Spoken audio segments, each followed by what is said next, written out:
E para falar sobre esse assunto, a gente vai conversar com a deputada Bia Kicis. Muito boa noite, deputada. Seja bem-vinda aqui ao programa Oeste Sem Filtro mais uma vez. A senhora está me ouvindo bem? Ouço bem. Muito obrigada. É um prazer estar de volta aqui com vocês.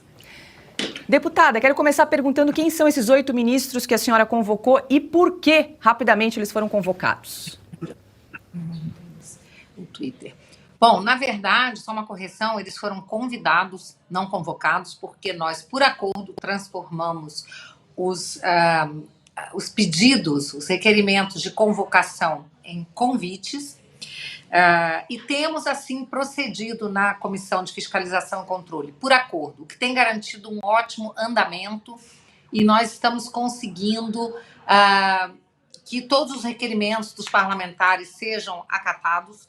Nós já temos o ministro Rui Costa, da Casa Civil, o ministro Flávio Dino, da Justiça e Segurança Pública, o ministro Camilo Santana, da Educação, o ministro Fernando Haddad, da Fazenda, o ministro Jader Barbalho Filho, das Cidades, o ministro Paulo Pimenta, da Secretaria de Comunicação Social, o ministro Carlos Favaro, da Agricultura e Pecuária, e o ministro Valdez Góes, da Integração e Desenvolvimento Regional. Há também outros convites que já foram feitos para que mais ministros e outras autoridades compareçam à comissão para que prestem esclarecimentos aos parlamentares da comissão e, dessa forma, estarão prestando esclarecimentos ao povo brasileiro. Perfeito. Quem pergunta agora é Ana Paula Henkel.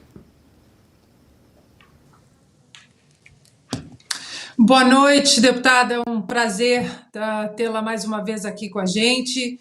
E, deputada, eu gostaria de fazer uma pergunta em relação à CPMI do 8 de janeiro, porque nós estávamos falando dos presos políticos que nós temos, né, no Brasil hoje, infelizmente, e aqui a gente sempre faz o disclaimer que nós queremos punição para os reais vândalos e criminosos do que aconteceu do 8 de janeiro, e por isso nós queremos uma investigação séria sobre o 8 de janeiro, mas existem presos políticos, né? Há uma carta aberta agora de familiares que mostra idosos, pessoas com comorbidade, enfim, é uma carta até de partir o coração. Queria saber da senhora como anda o caminho dessa CPMI do 8 de janeiro, porque é preciso libertar esses presos, essas pessoas inocentes que não fizeram parte, né, daquele vandalismo, daquela confusão.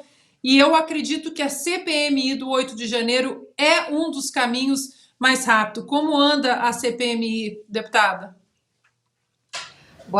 Olá, Ana Paula. Bom, essa CPMI ela já tem muito mais do que as assinaturas mínimas necessárias. Estão sobrando assinaturas, tanto na Câmara como no Senado. E a promessa do presidente do Congresso, o senador Rodrigo Pacheco, é de que no dia 18, às 12 horas, ao meio-dia, ele fará uma sessão do Congresso Nacional e lá ele fará a leitura, a tão esperada leitura dessa CPMI, para que ela possa finalmente ser instalada e a gente possa começar todo esse processo de investigação, de oitiva das pessoas. É muito importante, porque precisamos trazer os fatos à luz, para que se esclareça o que de fato aconteceu, quem tem responsabilidade sobre o ocorrido, quem tem também a responsabilidade por omissão, porque quando a lei prevê que a omissão ela é criminosa, né, ela também tem que ser investigada e punida. E nós temos aí, né, pelo andar da carruagem, a impressão de que muita gente, né, que apontou o dedo, né,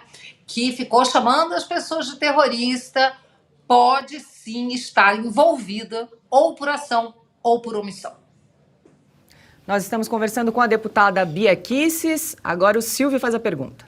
Deputada, boa noite. Muito obrigado pela entrevista mais uma vez.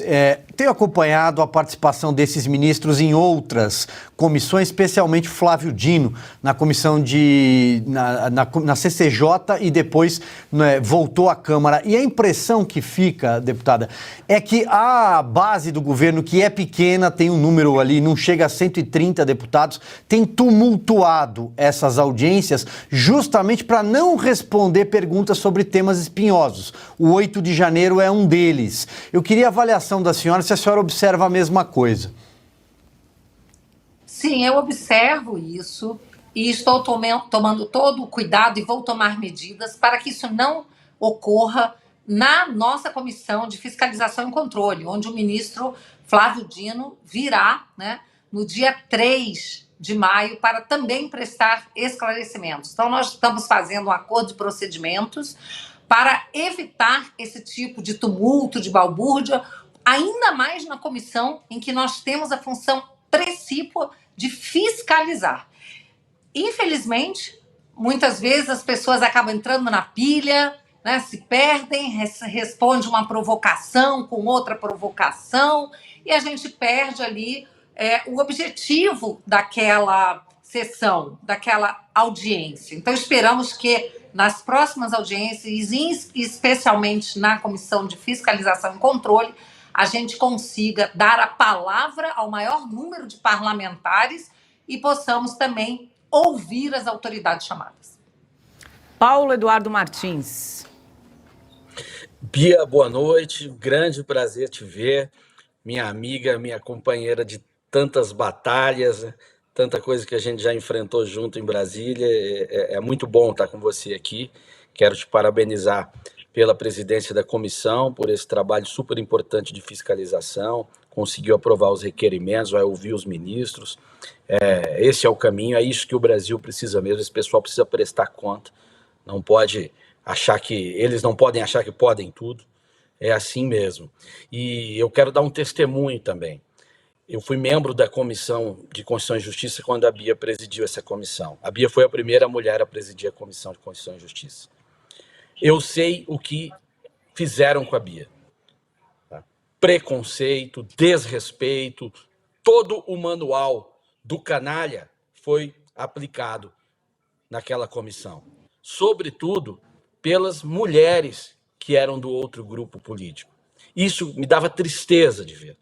A falta de respeito com que a Bia era tratada. Por ser uma conservadora, nem mulher era, pelo jeito. Segundo a postura, pode-se ler da postura daquelas parlamentares. Mas, Bia, agora, assim, curiosidade minha, como está a consolidação da oposição na Câmara? A gente sabe que o governo está tendo uma certa dificuldade, tudo, mas eu também conheço um pouco de Câmara. Sei que há um grupo que é muito volátil, que o governo tem instrumentos de atração, e eu quero entender como é que você está vendo isso hoje. Assim. Se há uma consolidação de um grupo de oposição sendo mais atrativo a esse grupo volátil, ou o governo está conseguindo se movimentar? Paulo, primeiro agradeço aí as suas palavras e quero lembrar que, apesar de toda a resistência inicial, de toda a tentativa de destruição da minha reputação, eu consegui superar tudo isso e terminei o meu mandato à frente da CCJ, reconhecida por todos os partidos, e consegui angariar o respeito dos líderes e dos colegas. Eu fico muito feliz com isso, e isso me permitiu agora estar à frente da Comissão de Fiscalização e Controle, e já dessa vez sem aquela resistência. Já começamos bem, graças a Deus, com bastante respeito. Agora, o que eu noto é que a oposição, né, da qual eu faço parte, tem se organizado. Nós temos reuniões praticamente todos os dias. A gente começa a semana reunidos, analisando as pautas, analisando os temas da semana, o que se passou, as notícias, combinando qual será o discurso que vai ser trazido, né, para a tribuna. Então, nós estamos, felizmente, conseguindo, né, um resultado nesse sentido das narrativas, daquilo que é falado, a gente tem conseguido se impor. Mas a gente tem que ficar de olho, porque a gente sabe que o governo não para, né? O governo não para de tentar seduzir as pessoas, não é? Com cargos de segundo escalão, com promessas de emenda, mas a CPMI está aí para provar que eles não estão conseguindo sucesso. Quando alguns parlamentares retiraram o seu nome, né, da CPMI, mais do que o dobro dos que saíram entraram, né, assinaram também, e isso está mostrando, por exemplo, hoje, na nossa Comissão de Fiscalização e Controle, a gente conseguiu impedir um requerimento do governo, né, dos parlamentares do governo, que queriam convocar aquele advogado, né, que está fazendo denúncias aí contra o Moro, contra o Dallagnol, mas é um advogado que é totalmente desacreditado, que ele já mentiu várias vezes perante várias autoridades, e nós conseguimos derrubar esse requerimento. Então, isso mostra que nós temos voto, que o governo não tem voto, não tem uma base sólida, mas a gente não pode descuidar. Quem faz a pergunta agora é Augusto Nunes. Bia Kicis, prazer te rever, conversar com você sempre. Muito bom. Bia, eu vou dar um giro mudar um pouquinho a direção do assunto para retornar a um tema que eu abordava há pouco, que é o problema das centenas de presos, aí continuam presos mesmo os que saíram, por causa do que houve em 8 de janeiro. Essas pessoas são esquecidas pela imprensa, estão esquecidas. Com o começo do governo Lula, vai se tratando de outro tipo de problema e não se fala, a imprensa esqueceu e as pessoas tratam de outros assuntos. O Congresso, não está na hora de o Congresso exigir a volta à normalidade jurídica e o fim desse inquérito, os inquéritos, fake news, atos antidemocráticos, para que o Brasil volte à normalidade, Bia? Augusto, prazer também falar contigo.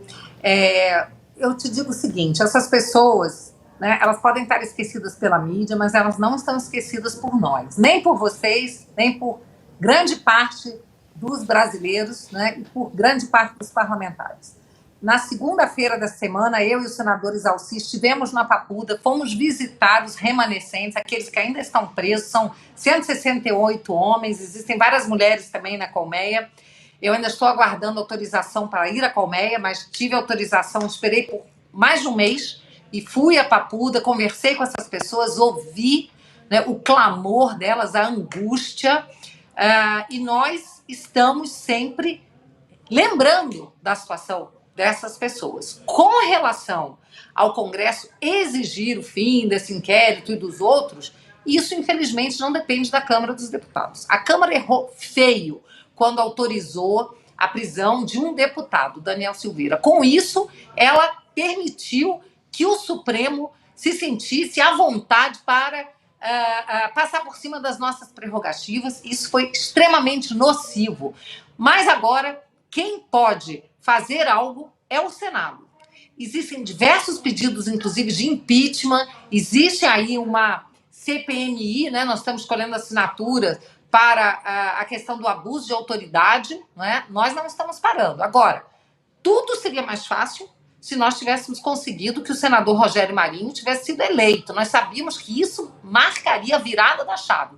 Como isso não aconteceu, e infelizmente o presidente do Congresso tem se mostrado bastante omisso com relação a essas questões do Judiciário, do Supremo Tribunal Federal, nós temos que continuar trabalhando de uma forma menos efetiva e menos rápida, não é? Mas estamos aí com essa CPMI do abuso de autoridade que a gente espera que alcance o número mínimo para que a gente possa trabalhar.